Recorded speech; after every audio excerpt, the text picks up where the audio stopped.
Hello and welcome back to the channel बच्चों। I M Neha Singh और आज हम लोग अपने चैप्टर नंबर 11 को ही कंटिन्यू करेंगे। हमने लास्ट वाली वीडियो में एक मेजर्स ऑफ कोरिलेशन एक्चुअली में होता क्या है, उसकी मीनिंग और उसके बारे में डिटेल में हमने अच्छे से समझ लिया था। अब हम जानेंगे कि मेजर्स ऑफ कोरिलेशन को निकालने के मेथड्स क्या होते हैं और उसके बाद एक मेथड को आज हम समझेंगे और उस बाकी के कंटिन्यू हमारी जो वीडियोज़ रहेंगी आगे आने वाली उनमें हम धीरे धीरे करके अपने ग्रेजुअली अपने आप चैप्टर में आगे बढ़ेंगे और मेथड्स को हम कवर अप करेंगे। तो मेरी वीडियो में एंड तक बने रहें और अगर अभी तक सब्सक्राइब नहीं किया है चैनल को तो सब्सक्राइब पहले ज़रूर कर लें। तो हमारा मेथड्स क्या होता है मेजर करने का कोरिलेशन के? तीन मेथड्स हैं बच्चों यहाँ पर।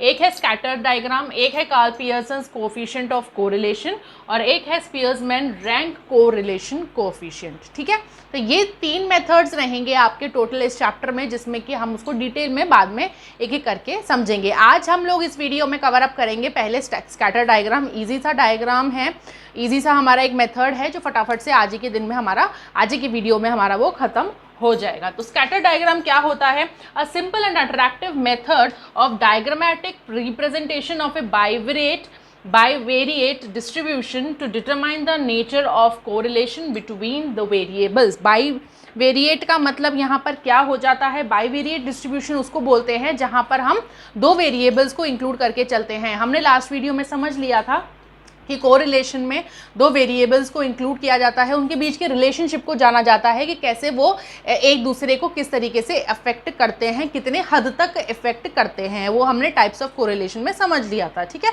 तो यहाँ पर क्या है, यानी कि हमारा कोरिलेशन को एक सिंपल और अट्रैक्टिव वे में डायग्रामेटिक रिप्रेजेंटेशन बेसिकली दिया जाता है। ठीक है, कोरिलेशन वही है जैसे कि हमने डिस्पर्जन में समझा था।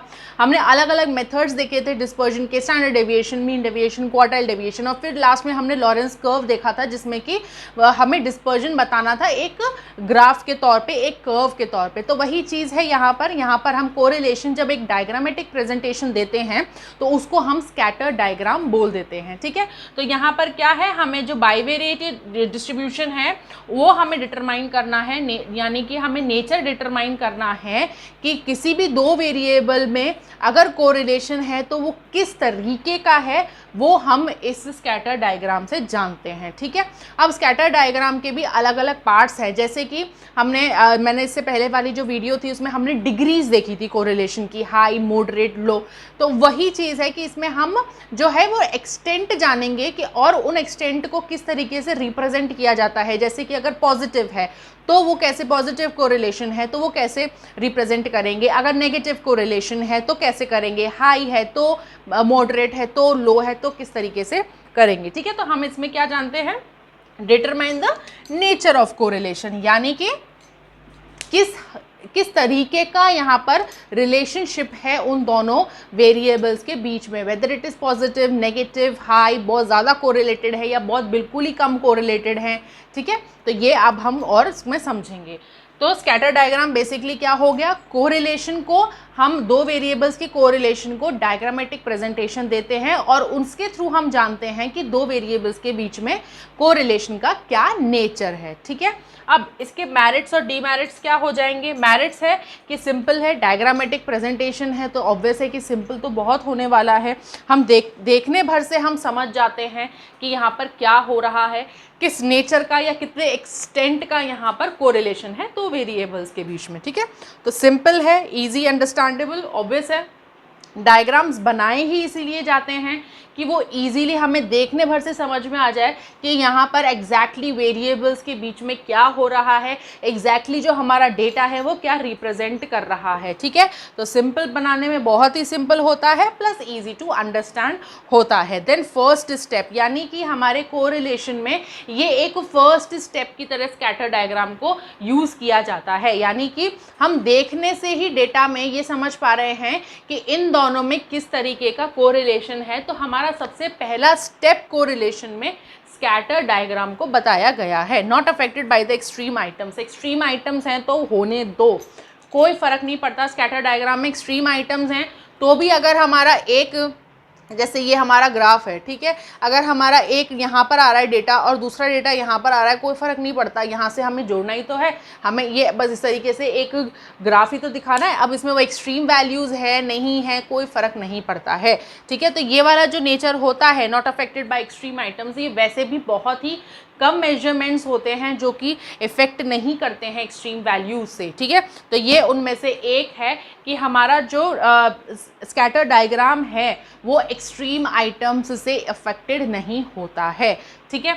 अब इसके डीमेरिट्स क्या हैं कि नॉन मैथमेटिकल मेथड है, यानी कि यहाँ पर अगेन वही चीज़ होगी कि एक हमें एग्जैक्ट न्यूमेरिकल डेटा नहीं मिल रहा है, मतलब हमें ये पता चल रहा है कि परफेक्टली पॉजिटिव है, परफेक्टली नेगेटिव है, लेकिन ये नहीं मालूम चल रहा कि अगर पॉजिटिव है तो कौन से लेवल का पॉजिटिव है। हमने ये जाना था कि हाई कोरिलेशन होता है तो मतलब 0.75 से 0.9 तक का उसमें होता है, तो हाई है तो कौन सा लेवल है, कौन सा नंबर है। तो यहाँ पर एक नंबरिंग नहीं होता है, हमें सिर्फ ये मालूम चलेगा कि हाँ ठीक है हाईली कोरिलेटेड है, but exactly what is the value of the correlation, ठीक है। जो हम यहाँ पर कोफिशिएंट ऑफ कोरिलेशन निकाल रहे हैं तो एक वैल्यू निकल के आएगी, लेकिन इसमें एक वैल्यू निकल के नहीं आती, कोई मैथमेटिकल यहाँ पर जो डेटा है वो नहीं आता है, कोई न्यूमेरिकल डेटा है वो नहीं निकल के आता है, एक रफ मेजर होता है। सेकेंड पॉइंट है हमारा रफ मेजर, यानी कि वही अगेन वही चीज़ होगी कि क्योंकि यहाँ पर कोई एक न्यूमेरिकल डेटा नहीं निकल के आ रहा है तो कुछ फिक्स्ड वैल्यू नहीं है, तो एक रफ आइडिया हो जाता है कि हाँ ठीक है पॉजिटिव है, हाईली पॉजिटिव है, परफेक्ट पॉजिटिव है, लेकिन एक रफ आइडिया हो जाता है, कोई एग्जैक्ट वैल्यू हमें इस डायग्राम से नहीं मालूम चलता। वो बेसिकली हर जितने भी ग्राफिकल हमारे डायग्राम्स जो भी हमारे रहते हैं, हमने ग्राफिकल प्रेजेंटेशन वाले चैप्टर में भी देखा था, सब में ये एक डीमेरिट ज़रूर रहा था कि हमें एक रफ डायग्राम ही मिलता है जो भी ग्राफ्स होते हैं उनसे, ठीक है।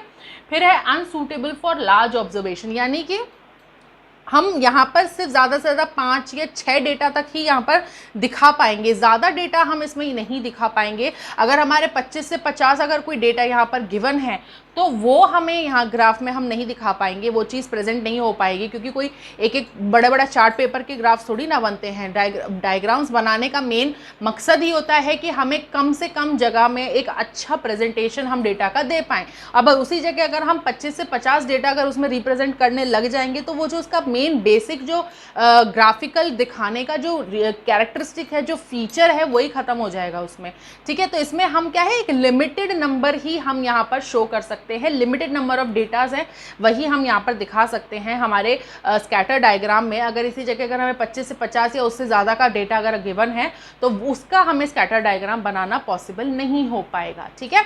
तो ये हो गए बच्चों आपके merits and demerits of scatter diagram. और स्कैटर डायग्राम सिंपल है, simple and attractive way of presenting जो भी कोरिलेशन होता है बिटवीन द टू वेरिएबल्स, और उसका एक नेचर, एक एक्सटेंट हम बता पाते हैं कि कोरिलेटेड हैं तो किस तरीके से, किस लेवल तक का इनका कोरिलेशन है।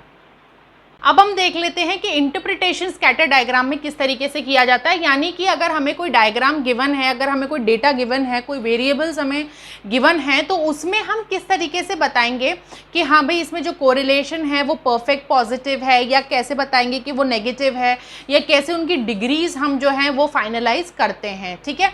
अब देखो जैसे यहाँ पर हमने 3 कैटेगरी ली है इंटरप्रिटेशन की, perfect positive, perfect negative and zero correlation, ठीक है। परफेक्ट पॉजिटिव कोरिलेशन हम कैसे बताएंगे, हम अपना डायग्राम यहाँ पर बनाते हैं, ब्लैक से बना देती हूँ जिससे आपको फिर मैं स्कैटर जो है वो बता के दिखा सकूँ अलग कलर से। ये y हो गया, ये x हो गया, ठीक है। अब यहाँ पर हमारे जो 2 वेरिएबल्स हैं, या सपोज यहाँ पर हमने x वेरिएबल्स ले लिए, यहाँ पे हमने y वेरिएबल्स ले लिए, ठीक है। फिर जैसे जैसे हमारा वैल्यू आता जाएगा, प्लॉट हम करते जाएंगे, तो उसी हिसाब से हम यहाँ पर जो है वो डॉट्स बनाते हुए चले जाएंगे, ठीक है। तो इसीलिए scatter diagram co dot diagram भी कहा जाता है। अब जिस तरीके से ये बन के आ रहे हैं उसको हम जोड़ देंगे, और ये अगर हमारा अपवर्ड की तरफ हमारा डायग्राम बनकर आता है और बिल्कुल स्ट्रेट लाइन पे, यानी कि हमारे जो वैल्यूज़ हैं, जो डॉट्स है, वो बिल्कुल एक स्ट्रेट लाइन प्रिपेयर कर रहे हैं और उसी स्ट्रेट लाइन पे ही फॉल हो रहे हैं, तो वो परफेक्ट पॉजिटिव हमारा कोरिलेशन कहलाया जाएगा। और बहुत ज़रूरी है कि अपवर्ड स्लोपिंग होना चाहिए तभी, ठीक है। इसी के वाइस वर्सा हमारा परफेक्ट नेगेटिव कोरिलेशन कैसे शो करेगा, हमारा ये ग्राफ है, ठीक है। ग्राफ में हमारा अगेन वही y एंड x और हमारा यहाँ पर x हमने वेरिएबल्स दिखा दिए, यहाँ पे y वेरिएबल्स दिखा दिए। फिर जब हमने प्लॉटिंग करी वैल्यूज़ की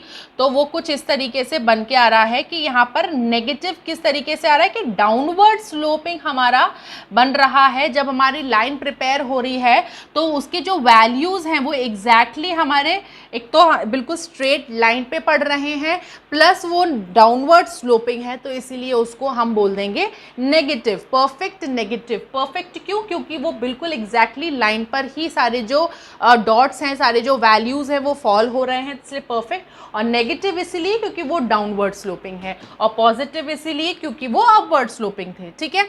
अब इसी जगह अगर हमारा कोई स्कैटर डायग्राम कुछ इस तरीके से बन के आए, फॉर एग्जाम्पल जैसे यहाँ पे y यहाँ पर x कुछ इस तरीके से बन के आए, ठीक है, यानी कि उनका आपस में कोई स्ट्रेट लाइन नहीं बन रही है, कोई इसमें ऐसा कोरिलेशन नहीं मिल रहा है, कोई ऐसा रिलेशन यहाँ पर फॉर्म नहीं हो रहा है, या फिर कुछ इस तरीके से बन के आए, मतलब उनमें आपस में कोई कनेक्शन नहीं होना चाहिए, ठीक है, यानी कि इस तरीके से कुछ बन के आए, ठीक है। तो इसको हम बोल देंगे ज़ीरो कोरिलेशन, यानी कि दो वेरिएबल्स जो हैं यहाँ पर x और y, उनका आपस में कोई भी रिलेशनशिप नहीं है, कोई भी इस तरीके से वो फॉल नहीं कर रहे हैं कि हाँ भाई एक के चेंज होने पे दूसरे पे भी वही इफेक्ट आएगा, ठीक है। तो इस तरीके से अगर कोई डायग्राम, स्कैटर डायग्राम प्रिपेयर होके आता है किसी भी वैल्यू, किसी भी शेप में, जहाँ पर इस तरीके से हमारा एक लाइन में वो फॉर्म होके नहीं दिखा रहा है, तो वो हमारा ज़ीरो कोरिलेशन कहलाया जाएगा। तो इस तरीके से बच्चों हम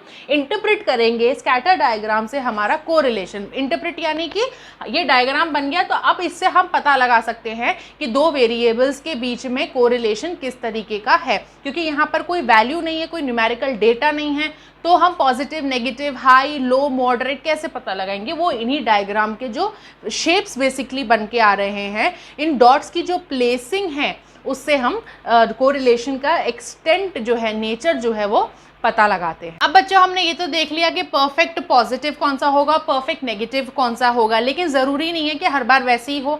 अब यहाँ पर हम दो और कैटेगरीज को देखेंगे, इंटरप्रेट करेंगे, पॉजिटिव कोरिलेशन और नेगेटिव कोरिलेशन। ये परफेक्ट नहीं है, ठीक है, लेकिन अब इसमें भी दो कैटेगरीज और सब डिवाइड कर दी गई हैं कि अगर पॉजिटिव है तो उसमें भी हाई डिग्री है कि लो डिग्री है, तो वो हम कैसे पता लगाते हैं हाई डिग्री और लो डिग्री।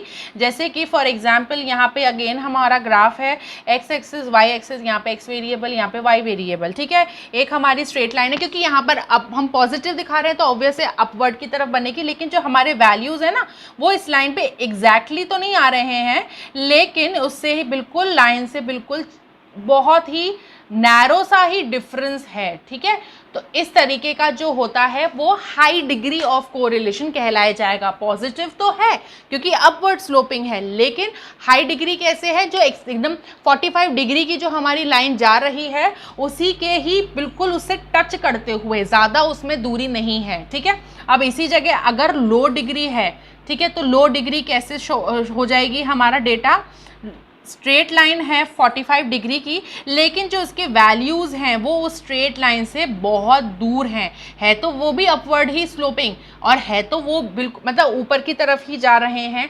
कोरिलेशन भी है, ऐसा नहीं है कि बिल्कुल ही ज़ीरो या यू इस तरीके का बन के आ रहा है, कोरिलेशन भी है, लेकिन थोड़ा सा क्या है, वो जो 45 डिग्री की जो एक स्ट्रेट लाइन है उससे थोड़ा सा वो दूर है, ठीक है, वो बिल्कुल उसके एग्जैक्ट उसके पास में नहीं है, उसके एग्जैक्ट उस पर फॉल करते तो परफेक्ट पॉजिटिव हो जाते।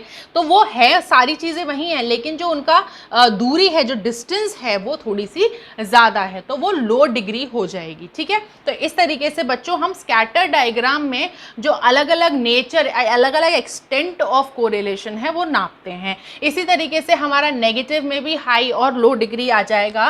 कैसे इसमें शो करेंगे, अगेन वही चीज़ कि Y axis x0, y variable, x variable. अब क्योंकि ये नेगेटिव है तो ये डाउनवर्ड स्लोपिंग के लिए होगा, हाई डिग्री है तो अगेन वही चीज़ आ जाएगी कि उस लाइन से लगते हुए ही डेटा यहाँ पर है, बिल्कुल टच होता हुआ, ज़्यादा डिफरेंस नहीं है, एग्जैक्टली उस पर लाई नहीं कर रही है लेकिन उससे बहुत ज़्यादा दूर भी नहीं है, ठीक है। तो ये हो जाएगा हमारा हाई डिग्री, कोरिलेटेड है, बहुत ही ज़्यादा अच्छे लेवल पे, परफेक्ट नहीं है, परफेक्ट से बिल्कुल थोड़ा सा उसमें फ़र्क है, ठीक है, परफेक्ट नहीं कहलाएंगे, हल्का सा फ़र्क है, तो उसको high degree of negative correlation बोलेंगे। अब इसी जगह अगर लो डिग्री है तो अगेन वही चीज़ हो जाएगी हमारी सेम, स्ट्रेट लाइन होगी, डाउनवर्ड स्लोपिंग होगी, लेकिन जो हमारे डेटा हैं वो उस लाइन से थोड़े से दूर होंगे, ठीक है। इसको डॉट डायग्राम भी मैंने आपको बता दिया, इसको डॉट डायग्राम भी कहा जाता है, क्योंकि यहाँ पर हम जो अपने डेटा है उसको रिप्रेजेंट डॉट्स से करेंगे,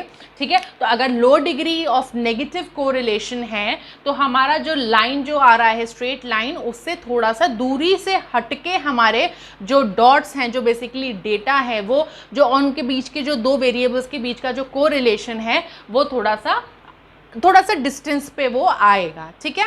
तो ये हो गए बच्चे आपको perfect positive, perfect negative, zero correlation, and then positive और नेगेटिव में high and low degree correlation हम कैसे इंटरप्रेट करते हैं, कैसे उसको शो करते हैं। तो बस इतना ही है स्कैटर डायग्राम में, इजी सा टॉपिक है, ठीक है।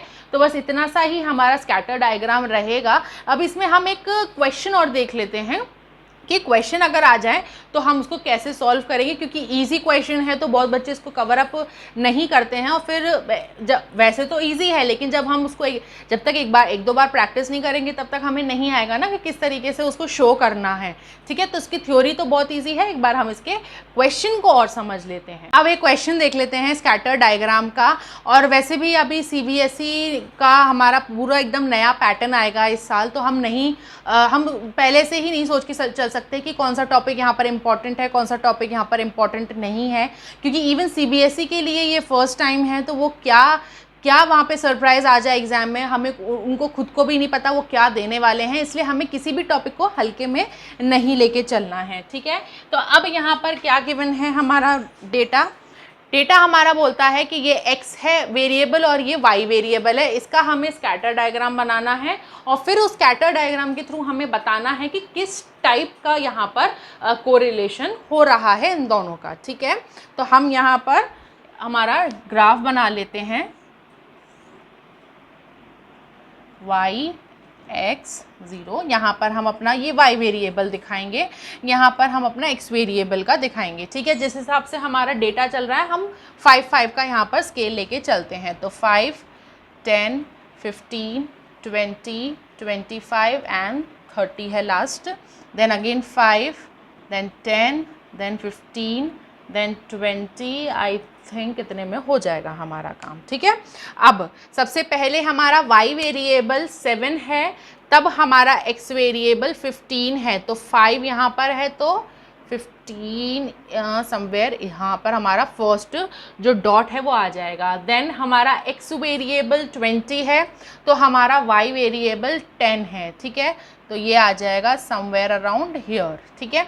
देन 25 पे 12, 25 पे 12, तो 12 एंड 25, तो ये कुछ इधर आ जाएगा। देन 27 पे 16, तो 27 एंड 16, 16 एंड 27,